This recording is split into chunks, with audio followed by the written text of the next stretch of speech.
নির্বাচনী আসনে লড়ছেন কারাগারে থাকা দুই প্রার্থী। এই বিষয়ে বিস্তারিত জানবো, আমাদের সাথে নুরুল আলম ফয়সাল যুক্ত হয়ে আছেন এবং ফয়সালের কাছ থেকে জেনে নিতে চাইব, ফয়সাল, দুইজন প্রার্থী কারাগারে থেকেও নির্বাচনী প্রচারণায় কতটা প্রভাব ফেলতে পারছেন?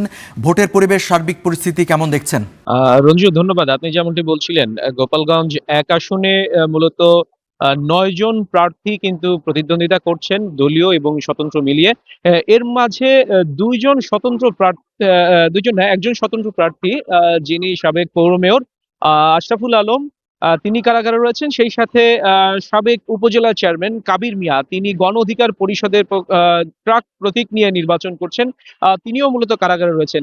গোপালগঞ্জ এক আসনে যদি বলি, মূলত আ ৩,৯৯,৫১০ জন ভোটার রয়েছেন এই আসনটিতে, এবং আ এখানে যে বিষয়টি আসলে লক্ষ্য করেছি সেটি হচ্ছে, গোপালগঞ্জ এক আসনে যারা বিএনপি, জামায়াতের প্রার্থীর বাইরেও কিন্তু কারাগারে থাকা যে ২ প্রার্থী, তারাও কিন্তু উল্লেখযোগ্য এখানে অবদান রেখেছেন বলে ভোটাররা যেটি বলছেন। এবং এখানকার ভোটারদের সাথে যেটি কথা বলে জানতে পেরেছি, যে গোপালগঞ্জ এক আসনে মূলত প্রতিবারই এখানে বিগত স্বাধীনতার পর থেকে যে কটি নির্বাচন হয়েছে, ২ টি নির্বাচনের ছাড়া প্রতিটি নির্বাচনেই আওয়ামী লীগ নিরঙ্কুশ জয়লাভ করেছে। এবার যেহেতু নৌকার প্রতীকে নেই, সেক্ষেত্রে এখানকার সাধারণ ভোটাররা তারা কিন্তু বলছেন যে, যেহেতু আওয়ামী লীগ নেই, এখানের ভোট বিভিন্ন ভাগে ভাগ হতে পারে। কেউ ফয়সাল, আপনাকে ধন্যবাদ।